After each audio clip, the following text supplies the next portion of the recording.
അസ്സലാമു അലൈക്കും വറഹ്മത്തുള്ളാഹി വബറകാതുഹു. പ്രിയപ്പെട്ടവരെ, എല്ലാവർക്കും വളരെ വളരെ ഉപകരിക്കുന്ന വെരി എഫക്റ്റീവായ പവർഫുള്ളായ ആത്മീയ ഒറ്റമൂലിയാണ് ഇന്ന് പറയുന്നത്. തുടക്കം മുതൽ അവസാനം വരെ മനസ്സിലാക്കി കാണുക ഇൻഷാ അല്ലാഹ്.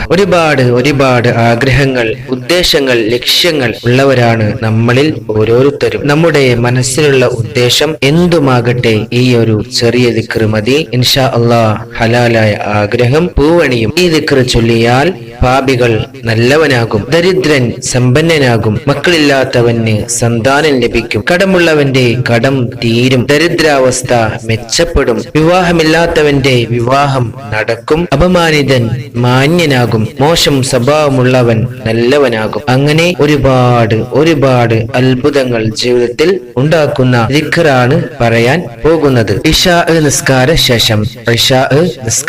ശേഷം ഈ പറയുന്ന ദിക്ർ അഥവാ യാ റഹീമു കുല്ല സ്വരീഖിൻ വമക്റൂബിൻ വഗയാസഹു വമആദഹു, യാ റഹീമു കുല്ല സ്വരീഖിൻ വമക്റൂബിൻ വഗയാസഹു വമആദഹു, യാ റഹീമു കുല്ല സ്വരീഖിൻ വമക്റൂബിൻ വഗയാസഹു വമആദഹു. ഈ ദിക്ർ 360 തവണ ചൊല്ലുക.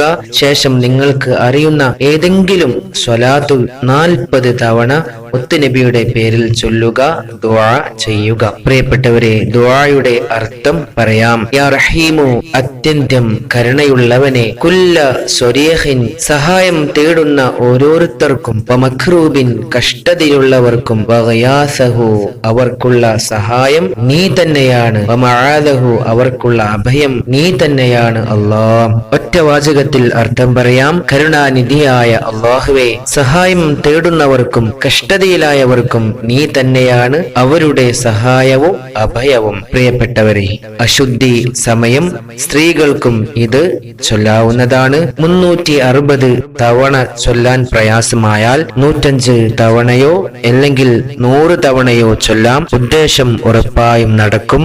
അസ്സലാമു അലൈക്കും വറഹ്മത്തുള്ളാഹി വബറകാതുഹു.